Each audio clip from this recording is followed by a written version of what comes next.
Uh, Life. That's a service. Is it though? I would say so. Well, I mean, we are alive. but who And, are we in service to but ourselves? Or God? oh, that's right, you're a Christian. What? No. Right, you are actually an atheist. You just used to be a Christian. Okay. No. Okay. I worship Thor. Okay. So... Have you seen Avengers? Ooh. Yes. So... We are talking about... Chris Evans. Yes. We're talking about Chris Evans, the ultimate live service video game. Live services. Are they good? Are they bad? What even are they? What should they be? Well, it's not a matter of what they should be. They are more meant to serve a company more than the people themselves. And they're very successful at serving a company rather than the player base themselves. Let's get into it. Yes. What would be your... Or... You did some research before this. Research that I should have also done, but I agree with all of the sources that you found, so... Okay. Let's go over the definition that you came up with. Sure. Would you like to read it off? Either key. Why don't we each go over these points? Like, what I've got...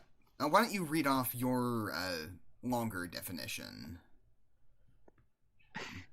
And then, Sure. Okay.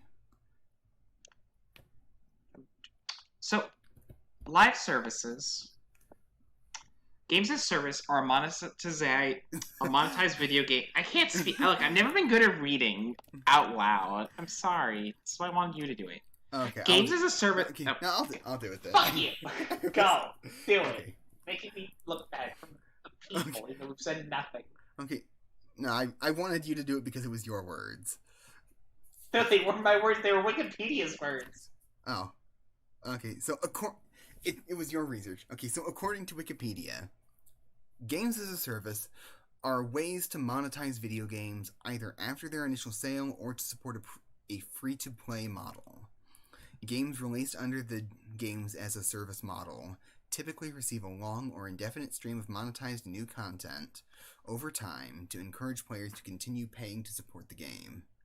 This often leads to games that work under a games as a service model to be called living games or live games, since they continually change with these updates. And it's that last point that I'm most interested in. But because I think that's actually a thing that has a lot of creative potential. There is, but I think I think live services is overall a negative for games than positive. Yeah, like they're definitely the fact that they're made more to serve the company than the creative drive is a downside. Yes. Sorry about that. Loud neighbor. Oh, So, it's okay. games as a service have been getting more and more popular over the years. They started arguably with the MMO, with the concept of being you pretty much pay a monthly fee to continue playing the game, and the game is updated with new updates, patches, fixes, etc., etc. You know, WoW, SWTOR, pick your MMO. It's a really good example of this. Yeah. And it's the most basic version of a live service. And the live service has definitely evolved since then. But MMOs are very obviously a member of this trope at this point, I guess you'd say. Yeah. Yeah. Especially nowadays with a lot of modern MMOs having like in SWTOR, having a pay store where you buy outfits, etc., Yeah, dye kits. Yeah. everything from just cosmetic to gameplay benefits in a lot of cases. Yeah. In Swelter, there's things locked behind the pay screen, like being able to raid if you're a free to play member, where you pay the monthly fee and then you can raid and get all the modern content. Yeah, So, yeah. yeah. In the worst case of a live service, actual gameplay is being blocked behind the paywall, and sometimes the game is free to play initially, and sometimes you have to buy the game up front. I didn't even think it. I just thought this now. Star Wars Battlefront would be a really good example of this. Yeah. The old one or the new one? And the one by EA. Oh, okay.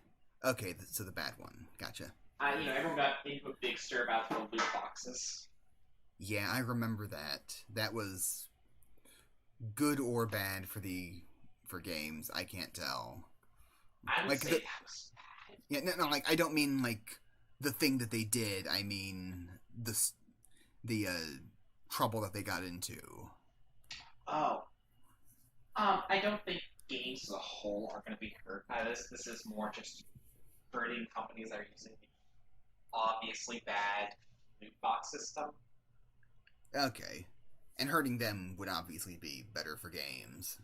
Yeah, I think we'd be better off without loot boxes because it, it's the Yeah, it's the opening a card pack effect, which yeah, is really really fun. I'm a big fan of the opening card situation. yeah. I No, love that feeling.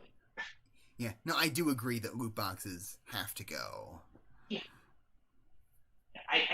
I don't think this is going to hurt gaming as a whole because I think it's kind of impossible to hurt gaming as a whole unless we found out that games were like manipulating all people to waste all their time and money. Yeah, Some like giant conspiracy that doesn't exist. yeah, Like I think games have gotten to the point where they're respected enough that you really can't kill it. Kind of like how killing movies or books is kind of impossible. yeah. I agree. Like there has to be like a huge movie. Like I can't even imagine what kind of have done to make that possible. Society would have to break down. That's the only way you could kill games.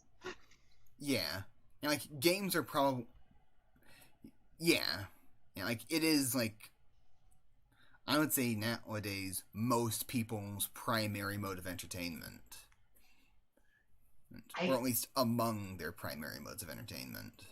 I don't know because I've been seeing reports for like years that's back and forth through this piece. And Yeah, I mean, I know if the more you're on the internet, there's a significantly higher chance that you play games. yeah, But I mean, I have a lot of IRL friends who don't play many games. that's fair.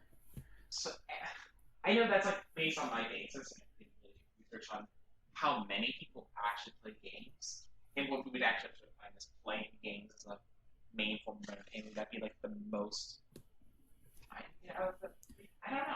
Yeah, like I specifically used modes of entertainment because Uh, because as a mode of entertainment, yes, I'd say that's very large. yeah, because like I could imagine that like that like a lot of movies nowadays are something that people will put on in the background while they're playing a game. Oh, Like yeah, like I know that The Office got really big on Netflix because that's what people were doing with it. yeah. I know my mother's a good example that she, I think that was the only thing she watched on Netflix actually. Yeah, yeah. Like And I yeah, and my mother puts on INSP this like literally the Boomer Network. It's owned very wholesome but sometimes kind of racist TV shows, and it's I Yeah, and she watches that while she has it on in the background while she's playing games on her iPad. During my Final Fantasy 14 days, I'd watch Futurama all the way through. Yeah. I watched three or four times. That. Yeah, yeah. And our boy, the best guy ever, he's mentioned that he watches Star Trek in a similar way. I still need to see all Next Generation. I have it all. You have it? Yeah. Okay. We're going way off topic right now, but I'm telling this story because it's a fun story. Okay. So back in my high school days, so about 5 years ago,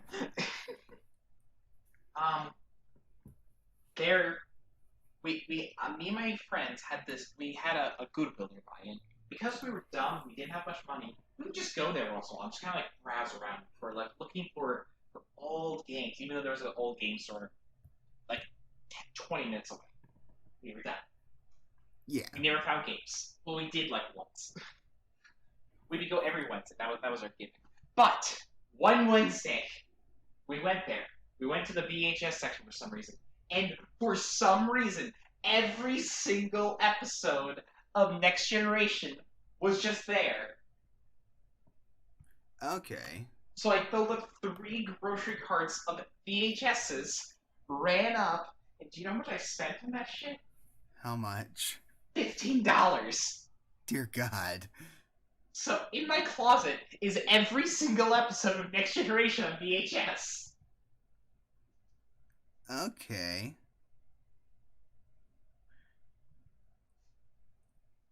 I see.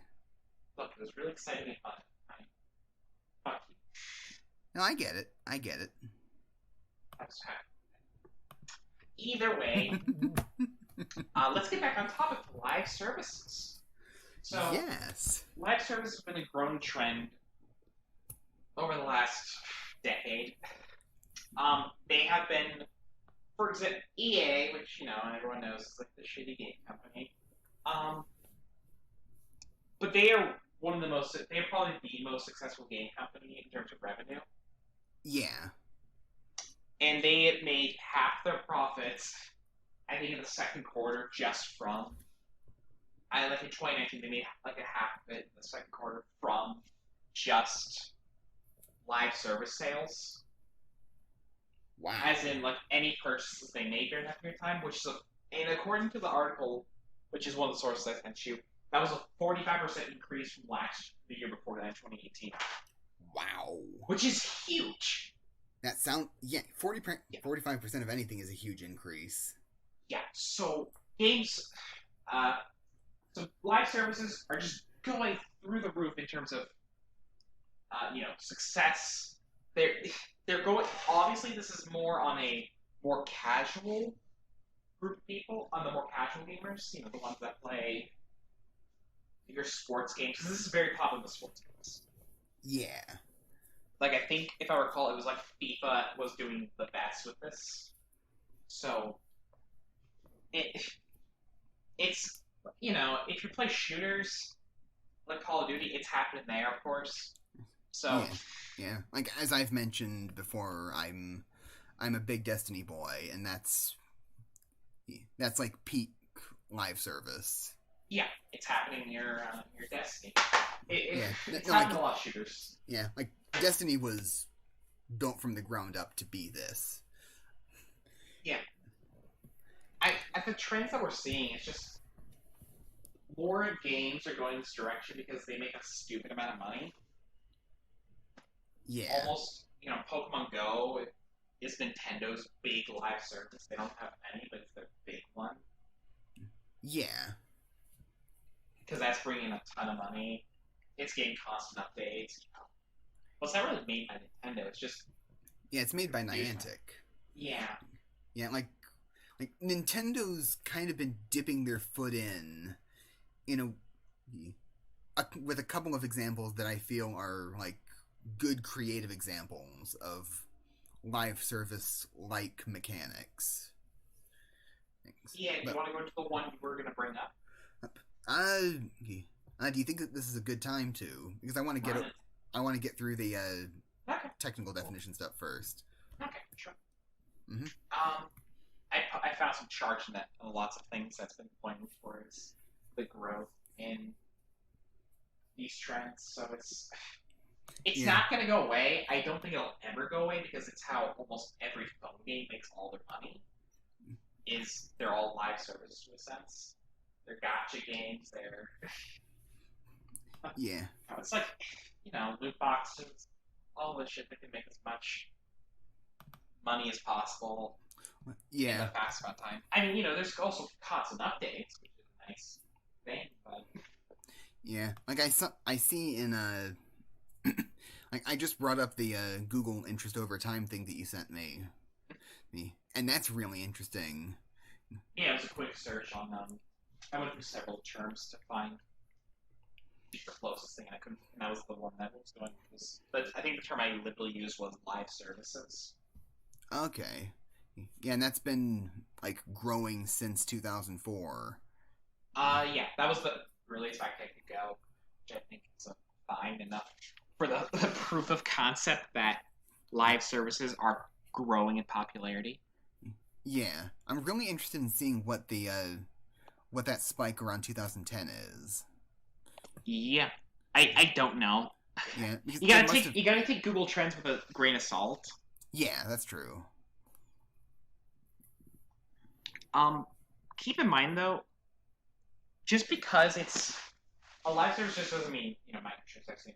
Sometimes just a subscription service, like to something like Stadia, because that is a service.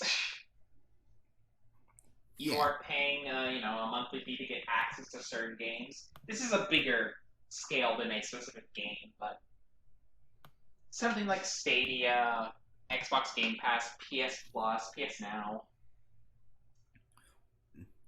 Yeah. I think what is it? Does Ubisoft have their own service now? I'm not sure. Like services, things like Stadia are. Yeah. Like I think those are going to be instrumental to like whether or not live services can be like creatively viable as opposed to just like financially viable. Well, we know streaming services work wonderfully well for like video media like movies like Netflix, HBO Max, and Disney Plus. I mean, those are all I'm not sure about this. They're all very successful, very good services. So, in terms of live services for non-game media, they're pretty great. At least in my opinion. I don't think anyone's gonna say streaming's a bad idea. Yeah. Yeah. Well, like I'm specifically thinking of Stadia as a platform because it is a platform, but it's also a live service. Yeah. Because by definition, it fits the same terminology. Yeah, it fits that terminology, but it's I wouldn't put it in there as like in the same way as the genre of games. Yeah, I get that, but yeah, well, like the reason why I think it's a really smart thing to bring up is is that I would imagine that a big draw of Stadia is that updates can be deployed and they just have to be deployed to Stadia's servers. Yeah. Which means that players don't have to worry about downloading updates or anything like that. And for a genre of game that is where a huge part of it is that it's constantly changing with updates. That's huge. Oh yeah. The thing about Stadia and the reason I don't plan on ever getting any game subscription service at the moment, it just I don't know. I tried PS Now because I wanted to play Yakuza 5 and I couldn't get a copy of it anywhere besides buying Yakuza 5 online at the time, which was a full $60. Oh yeah. So I just got PS Now for a week and rushed that game in a week. It was during summer, so I had an excuse to be not doing anything of importance. That was hard. That's a 60-hour game. Yeah. My experience with PS Now was, and at the time I had good internet. I would describe it as good internet. Yeah. Input delay, right? Yeah, every once in a while I'd have issues. The game would consistently crash. Ooh. I would lose connection with it. And keep in mind, I could play online games on that on my PlayStation 4 completely fine. I could play games on my. I could have connection games with friends on Steam without any issue. My experience with PS Now was not good, Yeah. and I it's had heard bad things about PS Now as well. yeah. Like, here's the thing: is I would pay for it too if it was good. If they just let me download the game to the console, I would like it. Yeah, like that's my big issue with Stadia. Yeah. Like Yeah, specifically that you have to buy I the games too for Stadia. yeah, like I buy a $60 game and then what if Stadia goes under a year later? What if I Stadia know. goes under a month later? Or even before I'm done playing the game? My game is I just mean, gone. that is the same argument with Steam. People have against Steam because you don't technically own any of the games with Steam. Yeah, but at least with Steam I can download the game and if Valve goes under, I'll be able to download everything in a week and then like just be ready to crack everything later. You know? Uh, that's true. I don't know what I would do if Steam went down. I don't have the space on my computer for that. Yeah. Oh, I don't either. Like I would prioritize all of my favorite indie games and then all of my favorite bigger Yeah. games. I don't see Steam going down anytime soon, but it's worth Yeah. being aware that it could happen. Yeah, it definitely can. Like the only reason I use it is that I can get games real cheap, which is even then I don't actually own them, so Ah, yeah. I don't. Okay. I mean, I know there's like I'm not the biggest PC game player anymore. I mean, I'm significantly out of my PC gaming days. I've kind of gone back to being the console pleb again. I guess just because I like trophies, Yeah. and that is literally the only reason. I don't make the convenience argument. My computer's good. I like my desktop. No, I just like being in the living room more than I like being in my bedroom. Yeah. I hard agree. When I'm in my Like when I'm in my desk these days, it just feels like that's where I'm supposed to work because that's where I do my 3D modeling and art stuff. I yeah. just can't, it's really Like hard for me to get into the mindset to play games on my desk these days. Which I yeah. guess kind of sucks. I just bought like a really nice Humble Bundle a few weeks ago that I've been meaning to play games on because they all look really cool. Yeah, yeah. So I would actually like to go through and play some. I just haven't been at my desk in a mood. Yeah. Like a big part of why I like the big barrier to full PC gaming for me is specifically I want to sit in an armchair or a couch when I'm playing a video game. Hmm. Like maybe laying in my bed, but eh. So if I get a gaming PC, it's gonna be I'm gonna need to get a wireless keyboard and a wireless mouse, and it's just gonna be hooked up to my TV anyway. I played Persona 5 lounging in my bed. Yeah. It was nice. At that point in time, though, when I was playing that, my computer monitor and my PS4 were both on the same thing. Ooh. Yeah. Yeah, that does sound awesome. Well, that was before I had a living room to myself. That's Um, fair. yeah. I mean, Yeah, it's like I'm fine with my bedroom. It's just specifically getting to sit yeah, in comfort instead of at a desk. I But understand. we've also gotten off topic again. Yeah, we have. Games as a live service, it's just so rarely done unmaliciously, but I guess everything is done maliciously because companies are trying to get as much money out of you as possible. So live services is the most logical evolution for games, with the games constantly going up in price or up in cost of elements. Yeah, like I do think that Destiny is is really influential in this field, specifically because even though it's been leveraged maliciously, like just because of the way that it is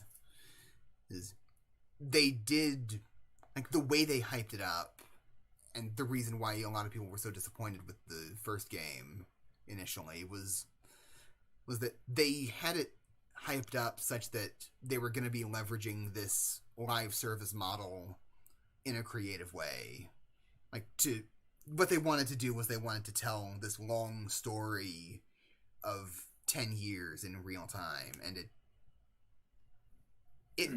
it is working out now, but it was not working out well at the time. And like I still really like this game, so I'm trying not to be real mean to it, but also it's easier to be mean to it, or I'm more comfortable being mean to it because I like it.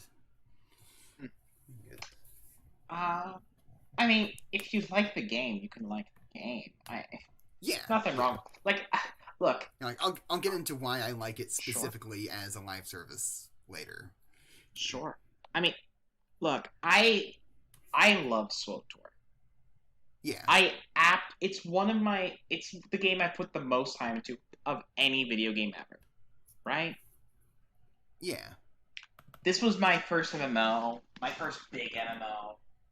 So I put an ungodly amount of time into this game.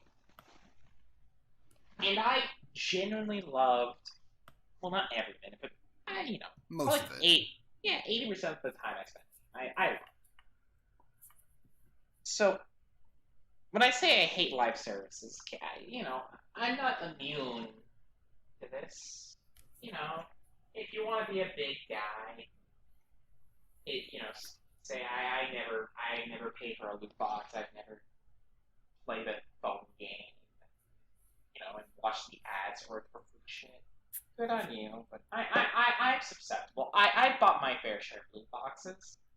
Yeah. I have put in a few $100s into SWTOR. That's not from the subscription fee. That's specifically from buying the boxes, just because I wanted that Revan outfit. Yeah, I agree. I'm not immune to that stuff either. Yeah. And it's like I wouldn't say that I'm particularly susceptible to it, but I'm not immune. Nobody is, really. I got it. Yeah. It was high school. I had a lot of money. I didn't know what to do with it. Yeah. Spend on SWTOR. That's fine. It made sense to me at the time. Yeah. I wouldn't say I regret any of those purchases, but that's who they prey on the most is high school students who got money and no expenses. So yeah, and they prey on those people specifically because because that's the market that they need for habit forming. Yeah, because I'm glad I'm glad it was only there, and I eventually got out of it. Like, I knew I could have made a lot of credits in SWTOR by just buying the crates and then selling on the market. That was a guaranteed, I think a mil or 5 mil at the time I was playing, which was decent money. Because I think I only had 15 mil on me. I see. So good fucking money for me. Yeah. So I'm glad I never did that. I just always wanted to know what was in the crate. It was just so much fun. It's just, I know it's awful, but what can you do, right? Mm-hmm. Yeah. This is why I don't like the crates, and this is why I think they're the worst than ever. Yeah. I completely understand why loot boxes are just a bad thing overall. Can live service be done good? Sure. Yeah. Sure. The better parts of an MMO, I'm using MMO as an example here, is that you're getting new content. I'm using SWTOR for example. In SWTOR, in Rise of the Hutt Cartel, it was just I'm gonna bring up SWTOR now, by the way. Sure, we'll be talking about SWTOR for a short bit. Yeah.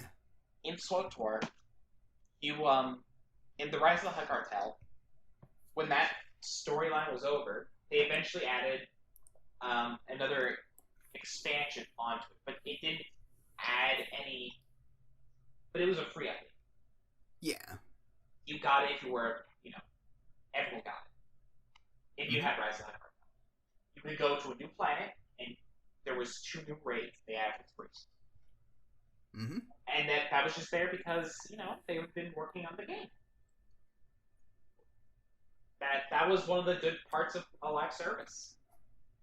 Yeah.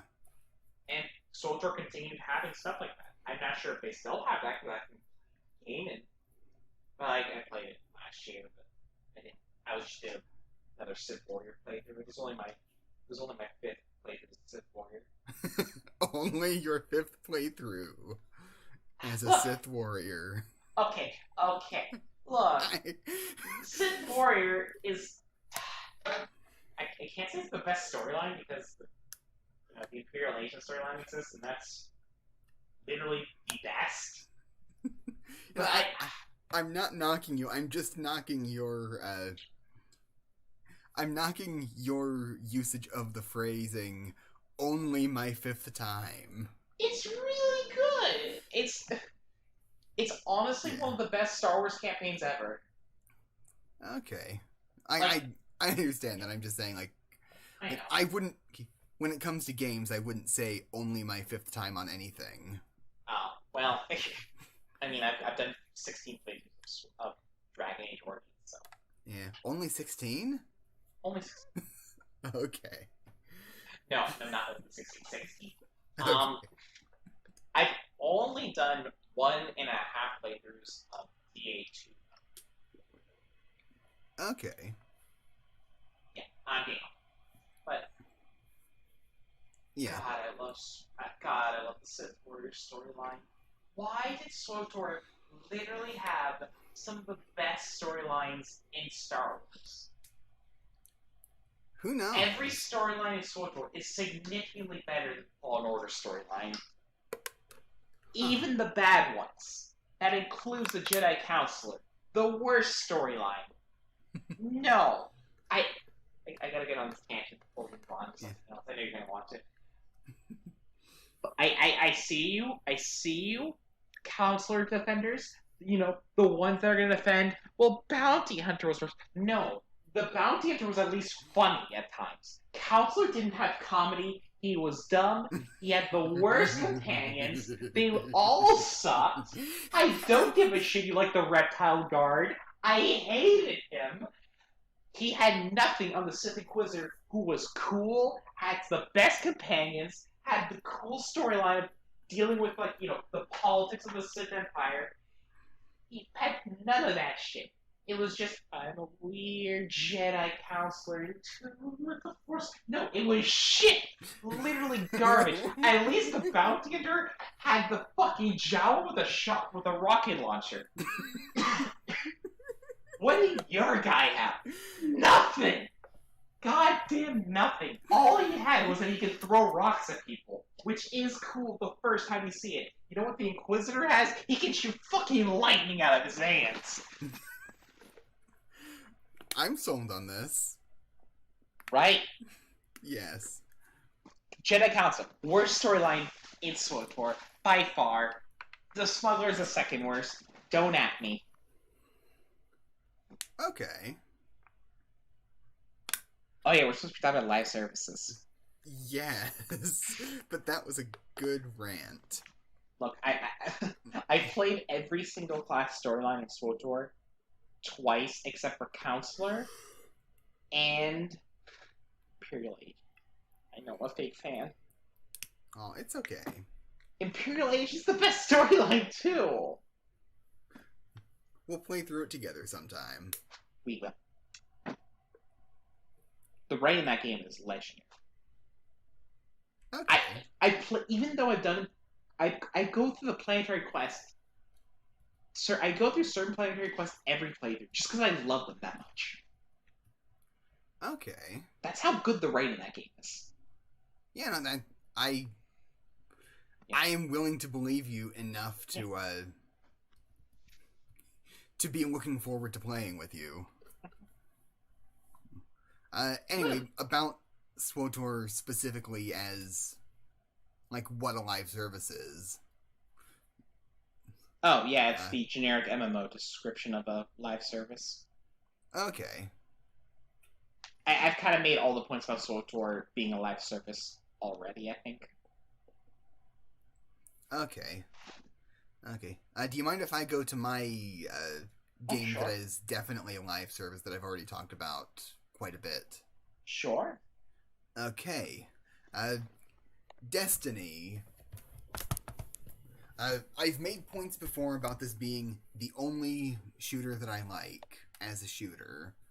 Yes. I've made my points about really liking the lore behind all this because it is genuinely fucking good lore. Even though it obviously borrows a lot from Halo.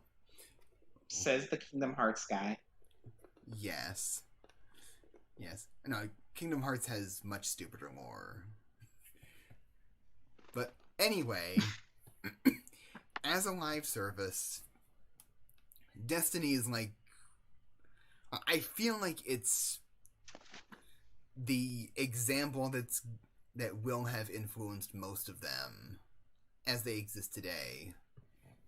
Like, specifically the idea... Like, in both the good and the bad ways.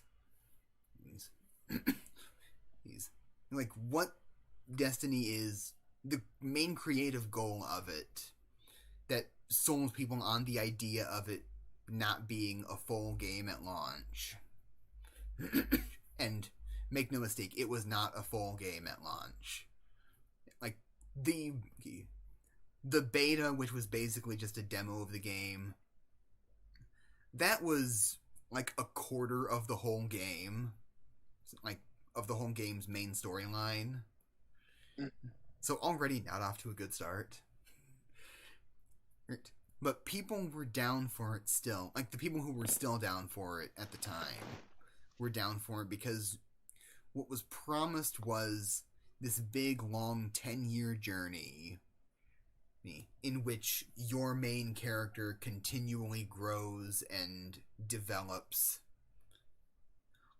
Like, not necessarily as a character, but as, like, a powerful being. Like, I could also go on about how player character, not a character, is a problem. But I'm trying to be positive here. For now. Okay. Yeah. And so, like, the main creative goal of it was we get to experience this world in real time if we've been playing since launch continuously. And even though it's had a lot of rough patches, like really rough patches, like $15 DLC that was like 2 missions. Well, that's an exaggeration, but $15 DLC that was like 2 missions in a raid and maybe a strike or 2. Just baffling decisions on what constitutes new content.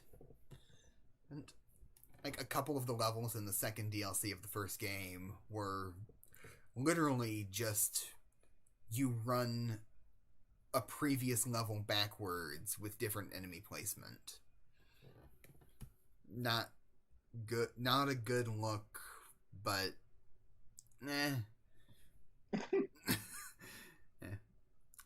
And like the way I'm still trying to be positive because I like this. Because I like this thing. You're allowed to have issues with things that you like. Yeah. No, like I'm particularly I'm especially comfortable being negative about this game specifically because I like it. I mean, I think it's healthy to have issues with the things you like the most. Yeah. Oh, no, absolutely. I'm just like, if this were something that I hated from the beginning, I would be a lot more charitable to it. But like, I'm trying to be positive because I feel like it does what a live service should be doing, like specifically in a creative capacity, the best in the state that it is now. No, the way that you described it, it Oh, I don't. It's definitely not my kind of thing. yeah, But I think it's on the better side of live services. It's better than Star Wars Battlefront, SWTOR. yeah, yeah. Like because this latest season that they're doing, the way the story is set up is it's specifically designed around the fact that we're getting updates. Like not every couple of weeks, not even that often, but like they put out the update for the season, and then a few weeks go by, things are changing. Like there's this one event called Contact that moves from area to area and then later from planet to planet. And that's cool because it's sort of showing the main antagonist moving around doing things even if we're not sure what they're doing. A few weeks go by, and then suddenly a new update drops, and it looks like it's just a hotfix, and it is basically just a hotfix. But that update also, like, fundamentally change. I shouldn't say fundamentally changes. That update changes the world in much bigger ways, because now we've got 4 planets that these big pyramid ships are invading. And it's just like, yes, this is how you do like progressive storytelling in real time in a game like this. Okay. Yes. I do appreciate that. And there is good things about live services. Yes. Yeah, like when I think of what live services are as like specifically as a set of creative goals, that if you make a live service, you don't want to be exactly like Destiny because there's a lot of bullshit. Like there's a lot of bullshit. But like it's the way that it does it is good in the state that it's in now. What you want to do for a live service, I think, if you want to be on the good side to the customers, is to not charge too much, of course. Yeah. And what the main gimmick is the consistent story evolving with the player base. Yeah. I think World of Warcraft is a good example of that, besides your Destiny example. Yeah. Like World of Warcraft has been, from what I've heard, that probably does a much better job than Destiny has done. Yeah, I mean, a lot of World of Warcraft has been consistently evolving with the game. You pay the monthly fee, and that's just about it, really. I mean, I know they added more things you can buy now, but yeah, like they've got expansions and stuff that you have to buy every year, I think. Not every year. It's every 2-3 years. Okay, yeah. Well, they're on a development cycle. Oh, yeah. I mean, makes sense. Final Fantasy 14 does that. SWTOR used to do that, but since I've left, if you just pay the subscription fee, you get all the expansions. Yeah. And no, you just pay it once. That's cool. It's really nice, actually. So you pay $15, and then boom, you get every expansion. That's really awesome. It actually really is. I like when the first expansion came out, that was like $60. Huh. If you were a subscriber for the second expansion, you just got it for free. If you were a subscriber. Wow. No, you had. I know Final Fantasy 14. If you buy the most recent expansion, you get all the previous ones for free. Yeah. So they generally, I think WoW eventually started doing that because they realized how dumb it was to make the players who just got the game to have to spend $100 to play the most recent expansion. Yeah. I'm not sure when they did that, but I know they eventually did that. So, At least they learn their lesson eventually. Um, but yeah, no, it's just Yeah, live services can be a good. yeah, yeah. Like I took yeah, like when I get to my borderline example, my borderline example I think is a really like probably the best ever example of what a Do live you want to talk service about that? should be. I unless you want to do your borderline example first. Well, whichever. Uh, I mean, we already talked about Stadia. Okay.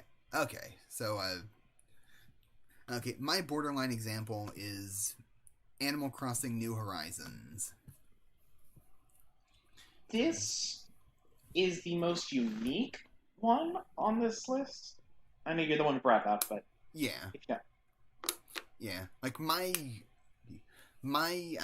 reasoning for this being a live service, which is I would argue probably not controversial, just kind of just weird to think about it being on this list. Like, because clearly a big part of the intent was that at least for this first year of support that they're doing for the game, most of the content that they're adding in updates has been pre-planned to be added in updates throughout the course of the first year. yeah. Because they're being added at times when you would expect these things to occur in the year. Like summer starts and they add swimming, Easter happens and they add Bunny Day. June happens and they have wedding season, which is an odd one to me, but it makes enough sense. No, I agree with your sentiment because they Yeah, are they are updating the game. They are. But the weird thing about this one is that after you pay the $6, there's no more money going to Nintendo. yeah, That's that's the weird part of this live service.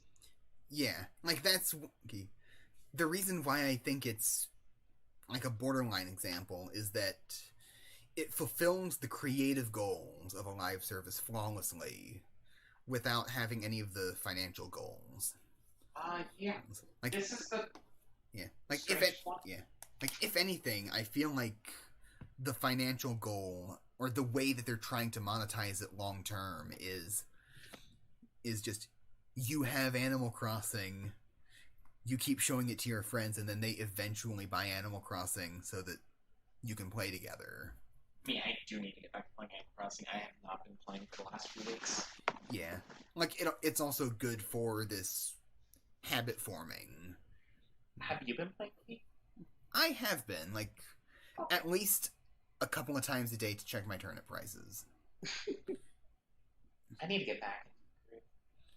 Yeah, yeah, like that habit forming is particularly really good because it's like not only is it like organic to the game, right? You you go out and you hit rocks to get materials and stuff like that. And Yeah. you go out a couple of times a week, shake trees, gather fruit. And so you've got what are essentially these daily missions that aren't really prompted to you in any way. Like Destiny has bounties that are that Yeah. you go to each of the vendors to pick up, but they're very, very gamey, and they're contextualized fine in universe, but they're extremely gamey and not that interesting or not that organic to the world. But here in Animal Crossing, you've got like everything is almost perfectly diegetic to the world. Like everything Yeah. except like menus, I guess, and even then, that's contextualized as being your pockets. And the menu is you thinking about what you are going to get out of your pockets. Yeah. It's I mean, no, I mean, wow, I say I mean a lot. Oh. Well, whatever. Don't stop. I mean, I don't really have much more to say on Animal Crossing, honestly. I think we made enough good arguments that I should be repeating what you said. Yeah. I think when I did have like a point on the habit forming specifically, because it's good for habit forming because that's going to get more people to buy the next entry in the series, or maybe a year in there's going to be a DLC or something. And that, I think, is, if they want to monetize this long term, that's probably going to be how they do it. And even then, I have faith that they might not try to monetize it long term and just keep doing free updates. I don't think they will try to change that. I guess it says more about me than it says about Nintendo, because I have so little faith in corporations. Oh yeah, so do I. I'm just surprised that they didn't just like took all these updates and just like made that into a season pass or something. I know people jerk off Nintendo as like the greatest game company ever. Yeah. I mean, they're good. They make good games. They make good products, but yeah, I never really understood this viewpoint that Nintendo is like on this pedestal. Yeah, same in a way. Yeah, I mean, I feel like Iwata created a lot of goodwill toward Nintendo. Yeah, because Iwata was like, if ever there was a good CEO, it would have been him. Unfortunately, there are no good CEOs. But yes, like, if we were to say like who the most ethical CEO is, I would guess Iwata, because specifically he told, like, his quote about being a CEO in his actions, a game developer in his mind, and a gamer in his heart. Even if that was just like corporate bullshit, that hits hard. You know? I know a lot of people really respected Iwata and really loved him. I don't know much about him. Yeah. Like, I saw this YouTube documentary on him a while back, and it was really eye-opening. I'll link it to you later. Please do. I'd like to do some research at some point. Yeah. Yeah. Even if he wasn't a good CEO, he was definitely a good person. I'm not saying that I don't. To get onto my Nintendo point, because I do want to elaborate on that. Yeah. There are a lot of Nintendo games that I really, really like. I love Mario Odyssey. I love Animal Crossing to death. It's one of my favorite games right now. Even though I haven't played in a while. Yeah. I've absolutely loved so many. Oh god, like what the hell? I love the 2D Metroid games. I love Pokemon. Yeah. I just never thought that they were better than Sony or Microsoft. They always felt about as good. If that makes sense. Yeah. Like, I don't know. Like, I know that there are, like, you know, the big Sony guys, but I just see significantly more big Nintendo guys. Yeah. Yeah, like, Nintendo is a really easy company to stand for. Yeah. I guess I just never understood this obsession with the fact that, like, Legend of Zelda is the greatest adventure series ever, and Mario is the greatest platformer ever. Yeah. Like, I can easily see, like, Mario Odyssey being somebody's favorite game of all time. Oh, I can too. I thought it was an amazing game. I was very very happy with Mario Odyssey. That I decided to get every moon because I had so much fun with it because I just wanted to play it more. Yeah. I didn't have that much fun with it, but like it does I did like play it until I got bored, and it took me a while to get bored. I also absolutely love 3D platformers. Yeah. I haven't. I need to play ahead of time still. So do I. I I love 3D platformers, and there's a lot of 3D platformers I still haven't played. I'm a big Crash girl. I love Crash Bandicoot, and that was what I grew up on. Same. And I played Mario 64. I still don't get the hype around it. That's my biggest hot take. I think it's fine. Yeah. Yeah. I don't know.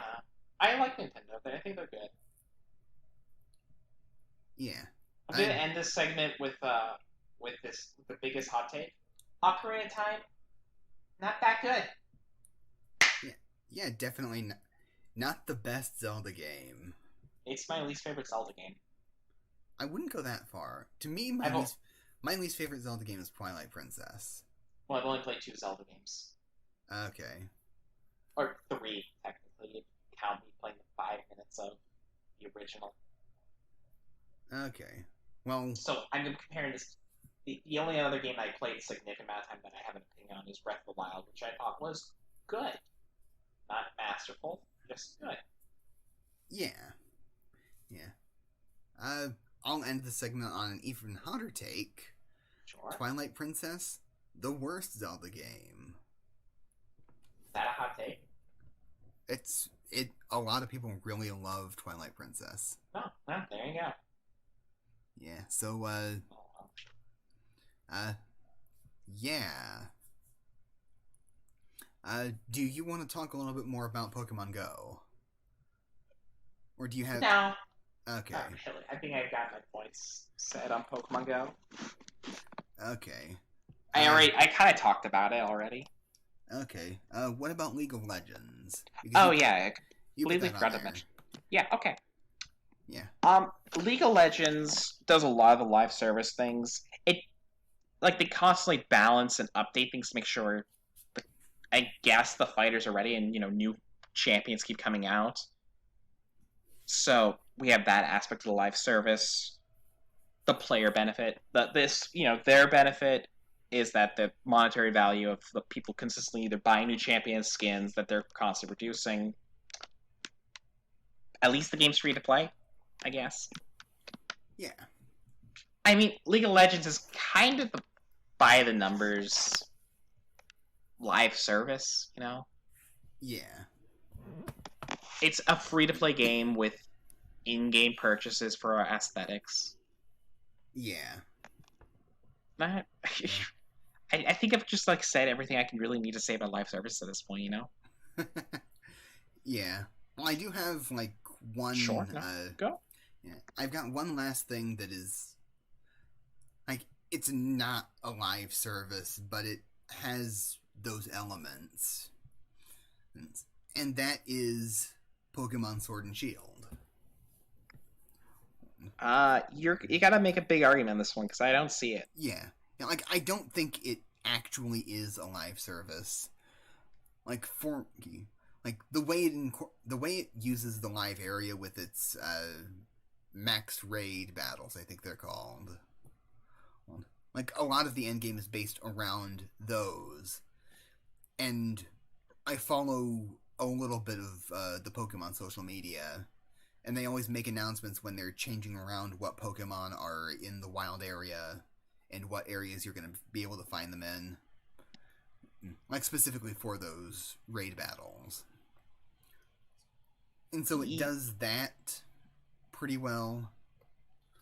You've got a little bit of multiplayer to it. I'm not saying that this is a live service. I'm just saying these elements are there. It's got a very slight sense of evolution to the world. Specifically in the wild area and how they've implemented these raid battles. Kind of. But the thing is that there's like no, like these are like limited time events generally, and once they're you go through it, they disappear after that. Yeah. Like, are they like limited time events? I thought they were. Limited Just like implemented until they do the next thing. Yeah, as a result, limited time technically. Okay. When I think of that, I'm thinking more of like it's there for a week and then things go back to normal. I mean, effectively, it's generally like 2 weeks. Okay. Like for example, remember when I told you I was trying to get all the alchemy? Yeah, the alchremies.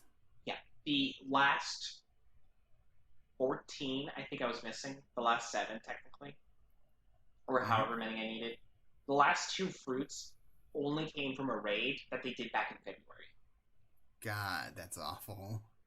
And it hasn't come back since. I'm keeping track whenever it comes back, if it comes back. But at the moment,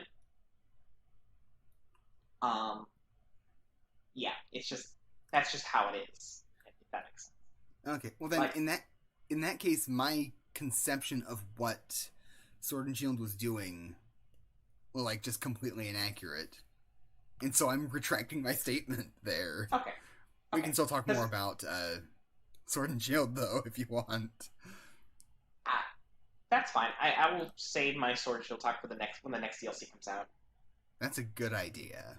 Because we're gonna talk about it then. Because I already bought it, and I'm honestly, I'll just leave it here that I'm really excited for the next DLC because, did I like that first one? Yeah. Oh shit! I need to catch that. I need to finish my Pokedex still. My living dex. Hey Key, how's that playthrough of Sword going?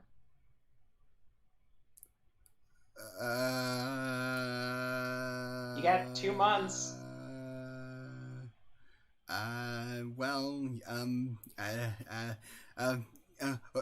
Like, comment, and subscribe. Bye.